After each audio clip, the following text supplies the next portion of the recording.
आज दिवाली के शुभ अवसर पर आप सभी को दिवाली की बहुत बहुत बधाई। सब लोग जानते हैं कि दिवाली जो है प्रभु श्री राम के वापस आने पर मनाया जाता है और यह भी प्रश्न किया जाता है कि आखिर दिवाली पर प्रभु श्री राम वापस आए थे तो माता लक्ष्मी की पूजा क्यों होती है। तो इसका बेहद ही मूल कारण है। इसका जो कारण है वो त्रेता युग में है, जब समुद्र मंथन हो रहा था। तो जिस दिन भगवान धन्वंतरी ने अमृत का कलश लेकर निकले थे, उस दिन हम सब धनतेरस मनाते हैं। और जिस दिन माता लक्ष्मी समुद्र मंथन से प्राप्त हुई थी और भगवान विष्णु के पास गई थी, उस दिन हम दिवाली के रूप में मनाते हैं।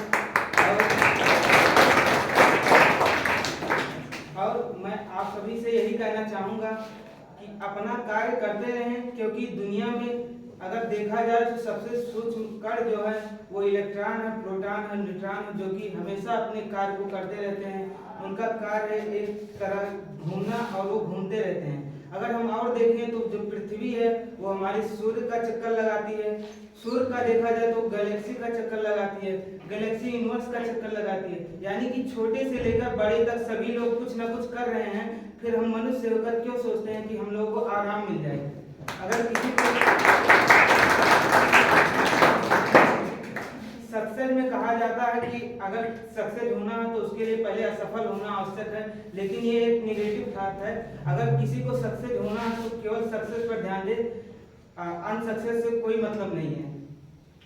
और मैं यही कहना चाहूँगा कि सक्सेस की परिभाषा जैसे हमारे यहाँ दी जाती है कि हमारा कुछ एम है कि इंजीनियर बन जाए, डॉक्टर बन जाए या और कुछ बन जाए।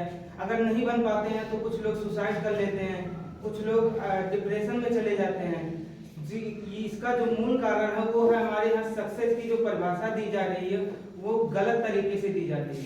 सक्सेस वो नहीं है कि हम लोग सफल हो जाएं, इंजीनियर बन गए या डॉक्टर बन गए। सफलता हमेशा चलती रहती है। अगर किसी ने मान लिया कि हम सफल हो गए हैं तो उससे बड़ा असफल व्यक्ति पूरी दुनिया में कोई नहीं है।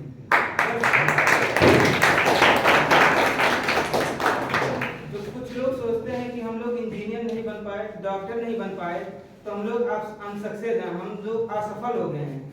लेकिन देखा जाए तो जितने भी बड़े लोग काम करके गए हैं वो सब एक बार पहले असफल ही हुए हैं।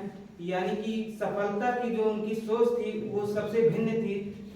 कहा जाता है कि डॉक्टर एपीजे अब्दुल कलाम ने जो 3 मिसाइल अपनी बनाई है, अग्नि, पृथ्वी, आकाश, और भी जो मिसाइल मैन के नाम से उन्हें जाना जाता है, उन्होंने उसका जो मंत्र पाया था बनाने का, उनको जो श्रीमद् भगवत गीता पढ़ा जिसमें बर्बरीक के 3 बाणों से उनको ये ज्ञान प्राप्त हुआ और उन्होंने यही अपनी मिसाइल बना के भारत को एक मजबूत स्थिति में खड़ा किया।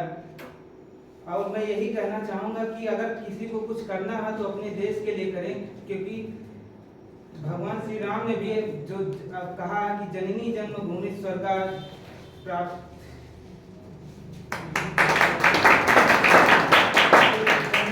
जन्मभूमि है वो स्वर्ग से भी बढ़कर है। और श्रीमद् भगवत गीता में भी अर्जुन ने कहा कि अगर श्री कृष्ण ने अर्जुन से कहा है कि अगर तुम युद्ध को जीत जाओगे तो इस पृथ्वी को स्वर्ग बनाकर भोग करोगे। इसलिए अपनी कार्य को करते रहें और